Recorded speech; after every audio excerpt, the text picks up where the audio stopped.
Bienvenidos al podcast DF Contrafactual con Jorge Fantuzzi. Conversaciones para entender las señales de la economía.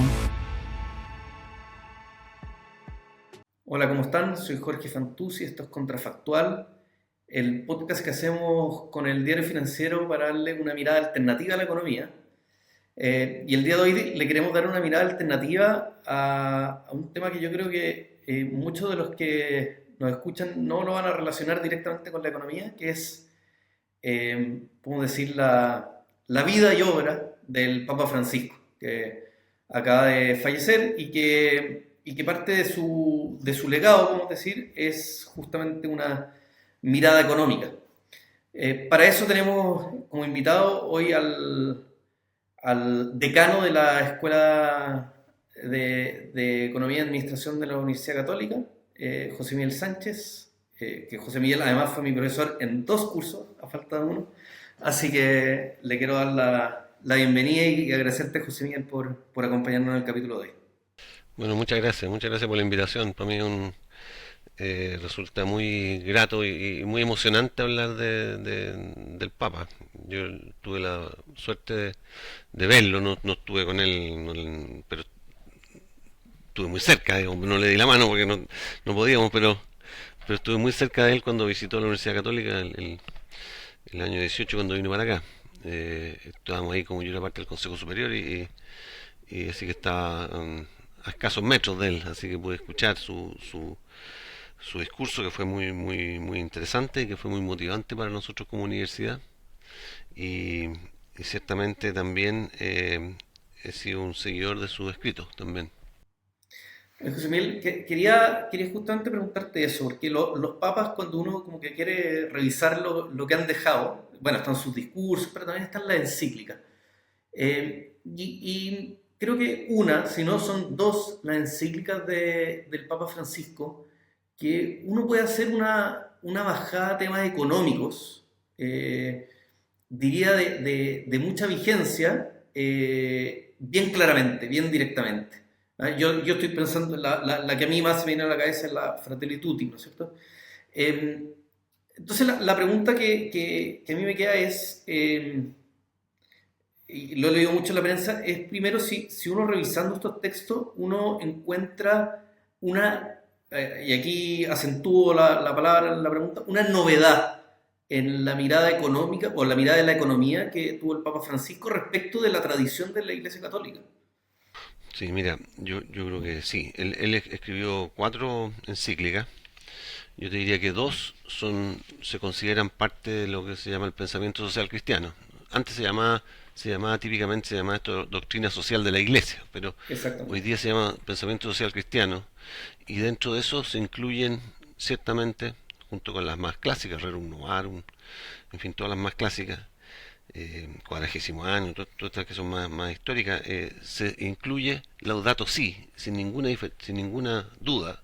Laudato Si, que es su encíclica, algunos la han llamado la encíclica verde, yo creo que es Sí, un poquito engañoso porque es mucho más que verde. Yo creo porque con verde uno tiende a asociarlo con medioambiental, pero en realidad es mucho más profunda que eso. Y la otra que tú la mencionaste, Fratelli Tutti, que tiene que ver con la fraternidad, que también tiene un componente económico, pero yo te digo, Laudato Si para mí es la principal. ¿Ah? Y antes de Laudato Si tiene también, él escribió bastantes documentos que se llaman exhortaciones apostólicas, que yo diría que son casi como la preparación de las encíclicas, son como documentos preparatorios, cuando empieza él a elaborar los documentos. Y hay una que a mí me pareció realmente muy interesante para entender bien la Laudato Si, que se llama Evangelii Gaudium, que es por supuesto anterior a Laudato Si, que es de 2015, y este otro documento es un poco anterior a eso, y que justamente habla de la economía, ¿ah? Habla mucho de la economía, y, y yo creo que hay algunas ideas fuerza, que a nosotros los economistas nos hacen mucho sentido, y otras que nos remueven y nos interpelan bastante. Hay un yo, concepto, perdón, sí, sí, yo te sí. decir que él usa, fíjate que ya desde el nombre, porque él usa en Laudato Si usa el concepto de la casa común, de que tenemos que cuidar la casa común. El planeta se refiere a la casa común. Bueno, resulta que para nosotros los economistas, economía viene del orden de la casa, ¿no? Exacto. justamente oikos noimen, que quiere decir orden de la casa. Bueno, entonces qué mejor que la economía va a preocuparnos de nuestra casa, que es el planeta. Entonces hay una relación muy directa entre la economía y el orden de la casa. Y él lo hace ver eso en Evangelium Gaudium, dice claramente, dice la economía como su palabra lo indica, o sea, él está haciendo justo esta relación entre ordenar la casa y cómo nosotros ordenamos nuestra actividad económica y social para tener un planeta que es el planeta que le vamos a dejar a nuestras futuras generaciones. Él dice, ¿qué clase de planeta le vamos a dejar a nuestros hijos? Esa es la pregunta que se hace en Laudato Si. Y ahí parte con una cosa que yo encuentro que nosotros los economistas nos hace mucho sentido, y tú como alumno de acá también te debería hacer mucho sentido, te lo vas a reconocer inmediatamente, que es el concepto de equilibrio general. Él, por supuesto no lo plantea así, no plantea el concepto de equilibrio general, pero dice claramente, dice todo acto económico de envergadura realizado en cualquier parte del planeta eh, repercute en el todo. Dice. Entonces nosotros exactamente lo que nosotros decimos cuando hay una acción, un shock en alguna parte de la economía, esto va a tener va a generar una reacción en otro lado. O sea, y Y eso esto se llama equilibrio general para nosotros. Eso es- esta semana está plenamente vigente pero con todo el tema totalmente. arancelario. Imagínate. Justamente consta eso, o sea, empieza una guerra entre China y Estados Unidos y empezamos a ver las repercusiones en los otros países que no estamos tan directamente involucrados. Es exactamente un tema, al final la globalización marca esta reflexión de Francisco, ¿no es cierto? O sea, Exacto. es más presente tal vez que sus Completamente. antecesores. Completamente. Él ve lo que interesa al final no son las economías individuales, sino que el planeta y cómo el hombre habita el planeta. Y eso tiene que ver con la casa común y por cierto, y la globalización nos ha llevado a eso. Digamos. Y tal como dices tú, en estos días lo hemos vivido en carne propia, como un shock, una política arancelaria de un país tiene tanto impacto en el resto del mundo. eh, Sea grande, sea chico, igual nos pega. O sea, y lo tuvimos, y esto nos da una y otra vez, porque antes lo tuvimos también con la pandemia, una pandemia que empieza en China y después todo el mundo estamos. Entonces, nosotros no somos seres aislados, somos seres que vivimos en un mundo que nos pertenece a todos y que tenemos que cuidarlo entre todos. Yo creo que es un mensaje muy potente. José Miguel, yo te preguntaba por la novedad, porque si uno ve como en la historia de lo que era la doctrina social de la Iglesia, ¿no es cierto? El pensamiento social cristiano, eh, uno ve conceptos que son como quillas, ¿no es cierto? Que van guiando de alguna manera discusiones que son súper profundas en términos, por ejemplo, la subsidiariedad, para qué hablar en el proceso constituyente que tuvimos recién, o la solidaridad. Y en cambio en Francisco yo lo que veo, tal vez tú estás en desacuerdo, pero yo lo que veo más que como la introducción de doctrina nueva, como de novedad, yo veo que su pensamiento está muy marcado justamente por lo que le tocó vivir. Le tocó vivir, a diferencia de sus antecesores, un mundo mucho más globalizado. Le tocó vivir la pandemia, y eso se ve reflejado también en su escrito, en su discurso, en su actuar, para qué hablar de las imágenes. Le tocó las guerras, ¿ah? Y las consecuencias a nivel mundial. Le tocó toda esta conciencia, ¿no es cierto?, uno puede llamarle verde, ¿no es cierto? Creo que es malo el concepto, pero de la conciencia del planeta. Todo esto se vio históricamente exacerbado en su mandato, en su papado. Y de alguna manera lo que yo veo es como un reflejo del pensamiento social cristiano histórico, pero justamente aplicado a todos estos grandes debates del momento. No sé si tú lo compartes o lo ves así. Yo creo que sí, claramente, claramente, porque él tiene hartas cosas o sea, cada uno es producto de su historia, digamos, y lo que le toca vivir y su formación.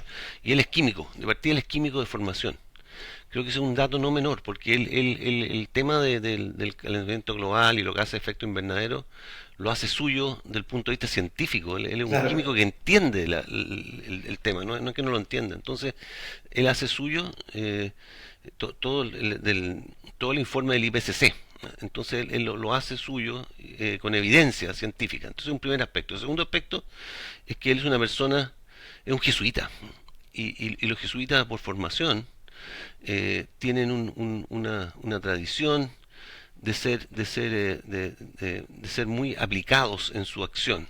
¿ah? Él siempre los jesuitas eh, dicen que hay que rezar, pero al mismo tiempo actuar, ¿ah? Es Entonces parte de él su carisma. es parte de su carisma y él lo tiene muy asentado porque habla cuando estuvo aquí en la Católica, pero en todo lo que él hace lo refleja. Él siempre habla que nosotros tenemos que ser integrales en el sentido de que tenemos que ser alma, corazón y manos, o sea, mente, corazón y manos, mente, corazón y manos, o sea, tenemos que racionalizar, o sea, somos pensamiento, somos corazón y también somos acción, ¿ah? Y eso lo tenemos que llevar en todo lo que hacemos, decimos y pensamos, tiene que están esos tres elementos. Entonces, yo creo que esto se refleja también en todo lo que él dice, piensa y hace. Se refleja esta idea de que en este mundo globalizado, como decía antes, porque se combina con lo que estábamos diciendo antes. Él dice que todo lo que nosotros hagamos va a repercutir en alguna parte. Bueno, entonces pensemos un poco lo que vamos a hacer, porque él al final es muy interesante en los datos, sí, tiene un capítulo entero del cambio cultural que se requiere para poder cambiar la manera en que hacemos las cosas. Esa es la parte de pensamiento, pero también en lo que hacemos, cómo lo hacemos, y ahí también se liga con la siguiente encíclica, que es Fratelli Tutti, que tengo que hacer las cosas de manera fraternal, o sea, pensando en los demás, ¿ah? Siempre pensando en los demás, no solo en el beneficio propio. Entonces yo creo que ciertamente su formación, el hecho de haber vivido también en Buenos Aires y ser un pastor de acción en las villas miserias de Buenos Aires también, por supuesto que lo formó mucho. Y creo que ahí él se dio cuenta de un tema que también es bien potente, para nosotros los economistas es muy, muy potente, que tiene que ver con que el tema ambiental no es separado del tema económico, no es O separado. social. De hecho, él habla que hay una sola crisis, que es ambiental, social, económica. Es una sola crisis.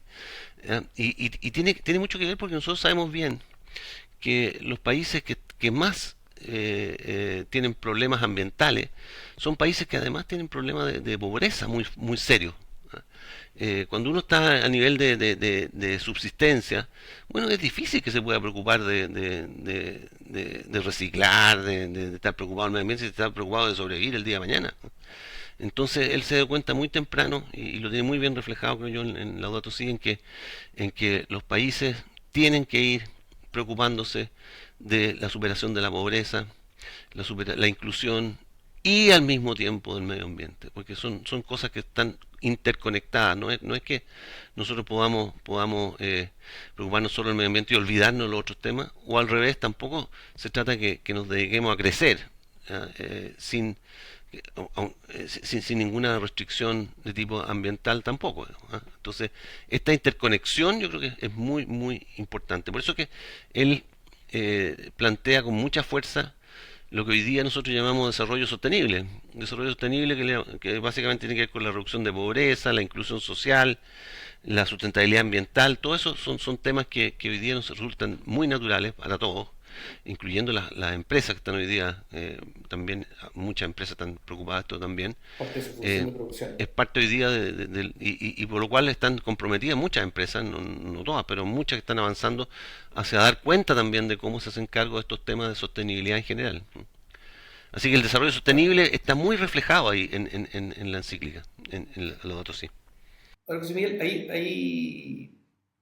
hay un tema que hemos conversado entonces, que es como en los tiempos en los que le tocó vivir a Francisco y claro, toda la crisis ambiental, y insisto, los temas políticos, la guerra, digamos la globalización, marca sin lugar a duda el pensamiento de Francisco respecto de la economía, ¿no es cierto? Esto del equilibrio general que tú decías antes.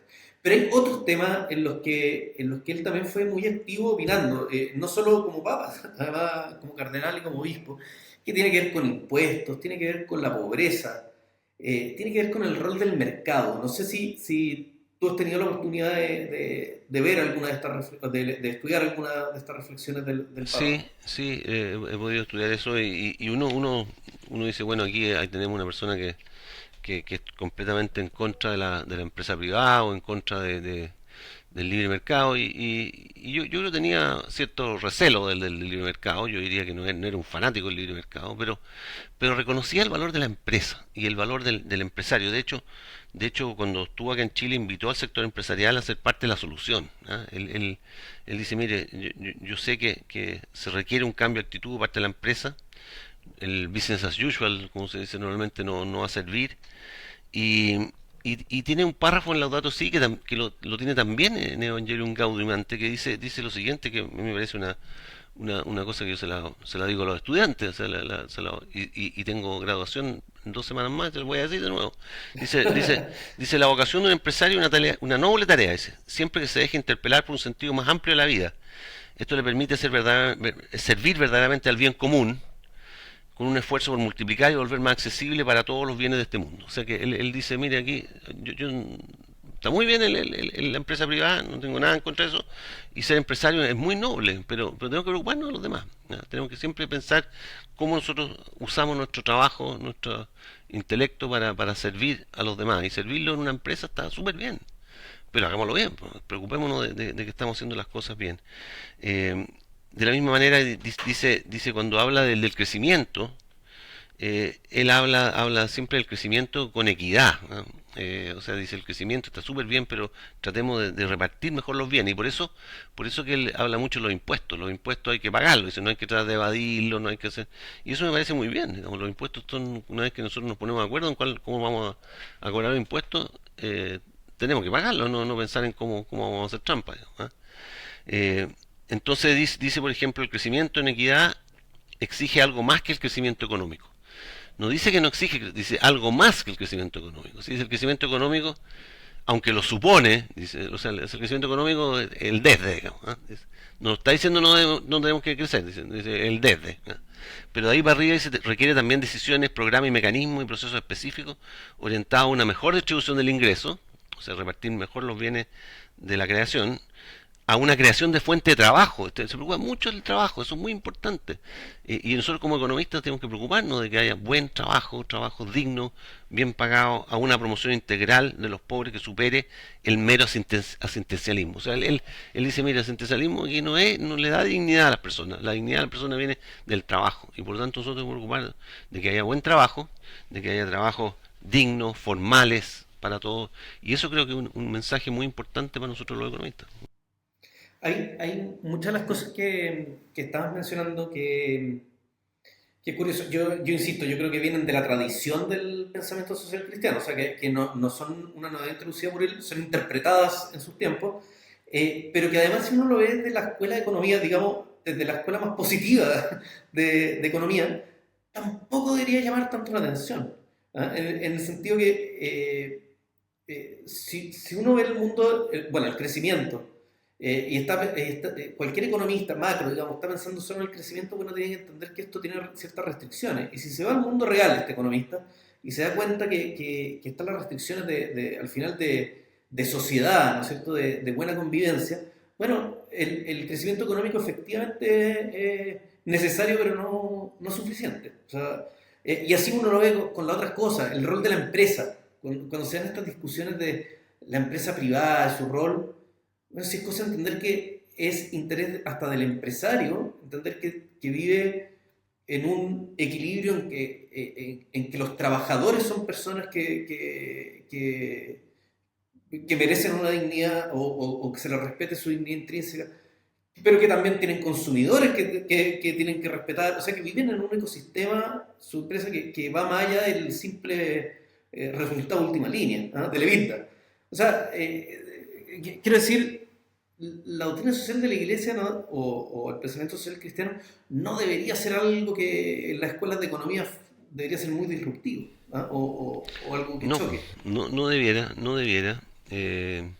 Yo creo que aquí también él por un fin pedagógico extrema algunos de los argumentos, ¿ah? Respecto al valor del mercado y el tema del crecimiento, ¿ah?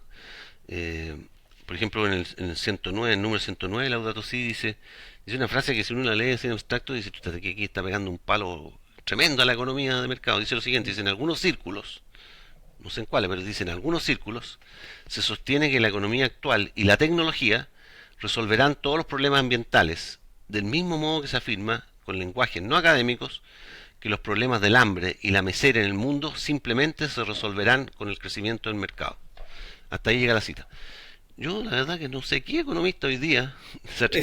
se atrevería a decir, de verdad, un economista serio, se atrevería a decir que todo se va a resolver con el mercado. Nadie. Yo creo que ningún economista en serio. Entonces yo pienso que él está aquí en su encíclica, extrema un poco los argumentos eh, y trata de pasar mensaje que en realidad estas cosas no se resuelven con fundamentalismo, ni de mercado, ni ecológico, ni de ningún tipo de fundamentalismo, porque también después sale a darle duro a los fundamentalistas ecológicos. Entonces, pero no sé, nosotros como economistas no creo que ninguno de nosotros diga que el mercado va a resolver todo. Al revés, nosotros enseñamos en nuestros cursos bien formales que cuando hay temas de externalidades, como son los casos medioambientales, que son externalidades, cuando hay bienes públicos, que sabemos que ahí el mercado no haya buenas soluciones.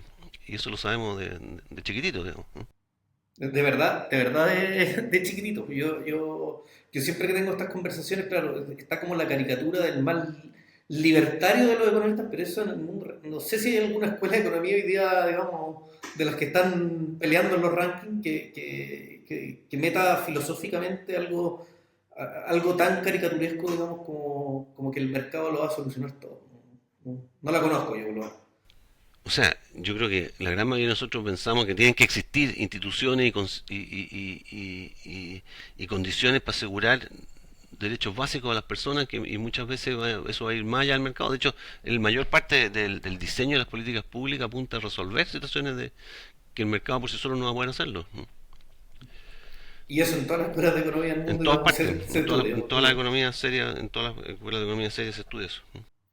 José Miguel, hemos conversado, ¿no es cierto?, respecto como de la interpretación que le fue dando Francisco en los tiempos que les tocó vivir como papa, ¿no sé?, al pensamiento social cristiano. Yo insisto, desde los populismos, la pandemia, las guerras comerciales y las guerras de la otra, digamos, las de verdad.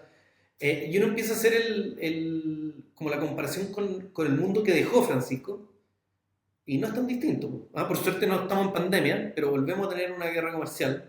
Los liderazgos en todo el mundo, digamos, en entredicho, por decirlo de una manera suave. Seguimos con por lo menos dos guerras relevantes en todo el mundo. Entonces, la pregunta tal vez dolorosa va a ser es, bueno, ¿y cuánto influye finalmente el liderazgo, el pensamiento del Papa en el mundo que va dejando? Bueno, yo creo que eso es una pregunta que vamos a irla viendo a través del tiempo, digamos, porque ayer decía el Monseñor Tremalí en su prédica decía que no hay solamente que alabar al Papa o despedirlo, sino que tratar de imitarlo, ¿eh? Entonces yo creo que nosotros tenemos una tarea grande de tratar de dar a conocer su pensamiento, dar a conocer sus ideas y ver hasta dónde podemos llegar empujando en lo que nos toca a cada uno, ¿eh? Porque como te decía, esto un capítulo de su cíclica lo mencioné antes, pero lo repito ahora, es cultural, ¿no? El tema de la cultura. Yo creo que si no cambiamos de forma cultural en que nos relacionamos, en que tomamos en serio nuestras distintas actividades, es difícil que se puedan hacer cambios significativos. Y esto parte de la casa, con nuestros hijos, nuestros nietos, con todo lo que nos corresponde a nosotros, parte con eso, el respeto a los demás, por eso que la otra encíclica habla de la fraternidad, de preocuparse del hermano, fraternidad, con el hermano. Tiene que ver con eso. Él también habla mucho de la economía del descarte, ¿no? Y descarte quiere decir cómo nosotros vamos deshaciéndonos de cosas, y no solo de cosas, sino que también de personas, ¿ah? Él pone mucho énfasis en el descarte de los excluidos, de los ancianos, de los enfermos, y esto uno lo va viviendo todo el tiempo, va diciendo cuando y esto tiene una tremenda implicancia porque con la demografía que tenemos en Chile, estamos envejeciendo como sociedad, estamos envejeciendo, cada vez más viejos en el país, una sociedad envejecida. Entonces cada vez vamos a tener más viejos y la pregunta es qué es lo que hacemos nosotros con ellos, cómo nos hacemos cargo de que ellos tengan un buen pasar, terminen su vida como corresponde, con dignidad, con todo eso. Y eso son cosas que no son menores, son cada vez más importantes en sociedades como la nuestra y tiene que ver justamente con el llamado que hace el Papa a esta economía de que no nos podemos olvidar de las personas, no podemos descartarlas, por eso que esa palabra de descarte para mí es muy fuerte, porque no solo tiene que ver con el reciclaje de las latas y los cartones y todo eso, que también tenemos que hacerlo, digamos, tenemos que preocuparnos, no podemos descartar toda la basura, digamos, no, tenemos que tratar de reciclar las cosas, está muy bien todo eso, pero a mí me impacta mucho más, sobre todo porque mi madre está de edad ya, entonces uno la va a ver y dice, chuta, uno tiene que preocuparse de los viejos, dedicarle tiempo, y porque nosotros también vamos envejeciendo, así que vamos a llegar ahí luego, entonces uno se No, empieza... a mí por lo menos me queda A mucho. ti te queda más, a mí te queda menos. Entonces uno se empieza a preocupar de eso, pero también lo va viendo en la sociedad lo que significa para nosotros el hecho de tener un cambio demográfico que nos va a afectar mucho. Entonces estas José cosas son Miguel, culturales, diría yo. tú decías el cuidado o sea, o la preocupación de ir enseñando esto en la casa, ¿no es cierto?, nuestro hijo. Y quiero aprovechar ese pie para hacerte una última pregunta en tu rol como decano. ¿Ah? Y es, ¿cómo se transmite también esta idea? Yo sé que no todas las universidades, no todas las facultades de economía adhieren, digamos, al pensamiento social cristiano de la iglesia, tal vez no explícitamente, yo diría que no explícitamente, pero muchas sí en otros términos. Pero te quería preguntar qué hacen ustedes en la Católica y tal vez en otras facultades justamente para ir formando alumnos que pueden ser católicos o no, pero justamente en esta idea.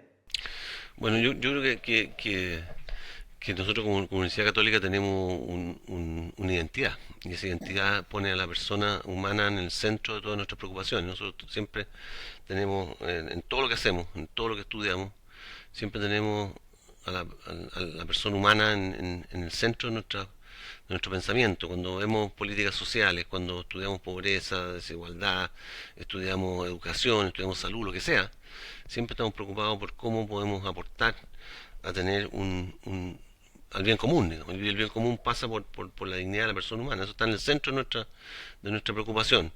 Ahora, no decimos que eso es católico necesariamente porque no tenemos el monopolio del bien común, digamos, el bien común hay Exactamente. muchos que se preocupan y mucha gente aquí no son católicos, ni entre los profesores, ni entre los alumnos. Entonces, el tema es que nosotros tenemos que dar el ejemplo en lo que podemos, y además, por supuesto, también formarse en esto. Digamos, nosotros este año, por ejemplo, en julio va a haber un curso acá de Credo, que es una asociación de economistas Ah, sí, católicos, sí.